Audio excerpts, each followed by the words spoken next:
coaches are looking at Sunshine because we have this former national team player there, and I mean, right now, the stars will always come out of no that one is going to be looking at them right and now. I'm also happy to say that my own club, Better Insurance, yesterday started training. Okay. With DJ and Baldwin Bazaye already preparing. All right. And the focus the target is to come back to the top flight.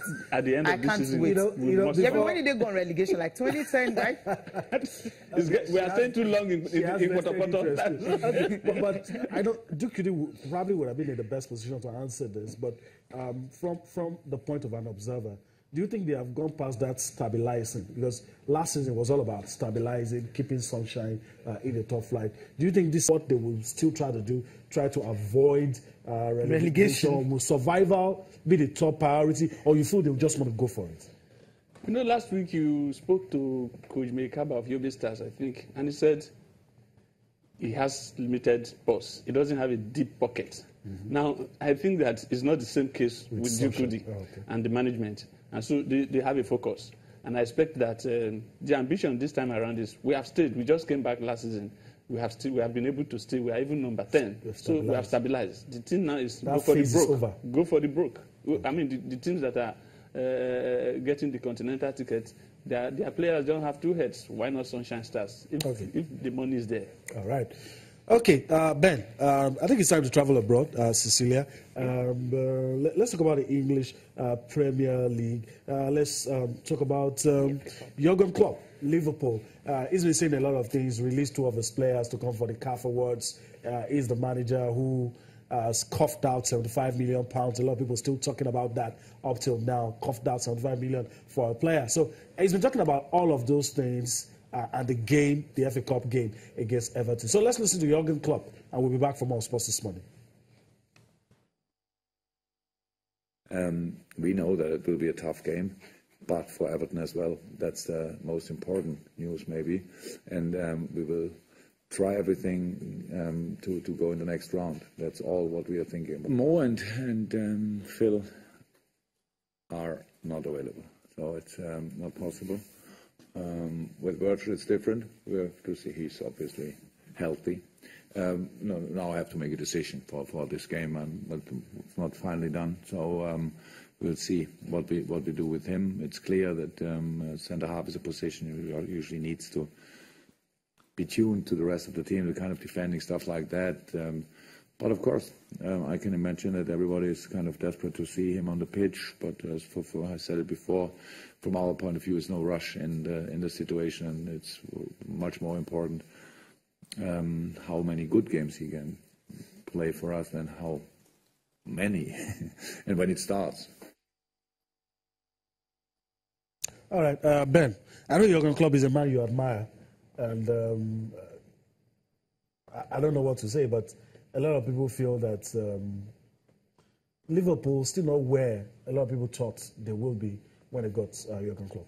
Yes, it's not going to be cut and dry, you understand, because he came in last season, he did fairly well, I mean.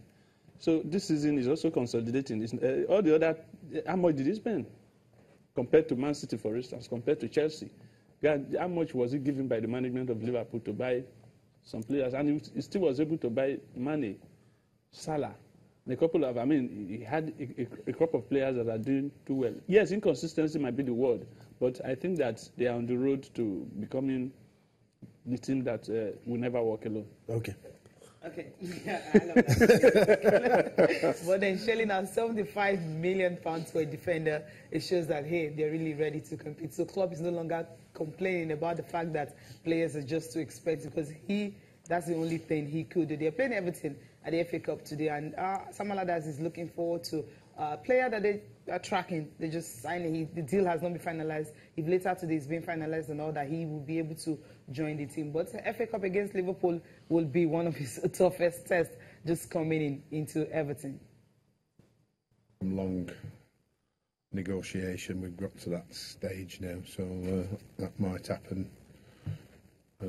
before the Cup. Might even be getting registered before the Cup if we're lucky. So, but there's a medical and all sorts to go through, so I think that might be very tight. But securing the player is the most important thing, obviously, because it's our biggest area, or has been the club's biggest area of concern the number of goals that we're capable of getting, and I think that on his track record and on his age and his ability, hopefully that will be the case.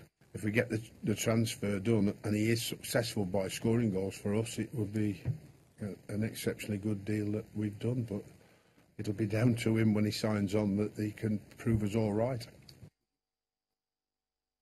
Okay, they've agreed a deal for that Besiktas player, check to son, but then they just won't see if he can. But to son, he's 26, scored 14 goals in 24 appearances in the Turkish side Decent player. season. So very, very decent player. So if he joins them, he's going to take the pressure off Wayne Rooney and also get to score, because after losing, well, maybe Omar Diaz, because Wayne Rooney hasn't really been playing as a striker on the big Sam. So maybe Omar Diaz. Well, he's been the one that has been getting the goals, not necessarily as the top man.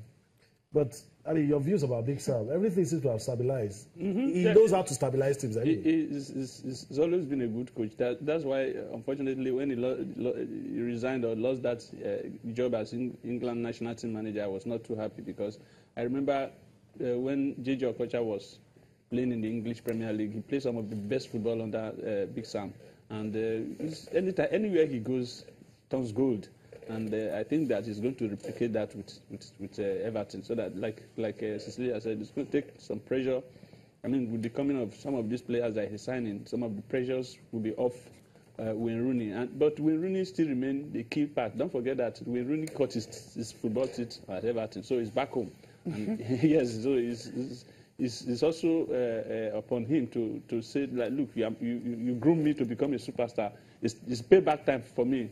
So the pressure on Wayne Rooney, I think, is necessary, because he must pay back, because he has made so much money elsewhere. Back home. It's time to work. It's time to work to revive the club. You're not nice to him this money at all.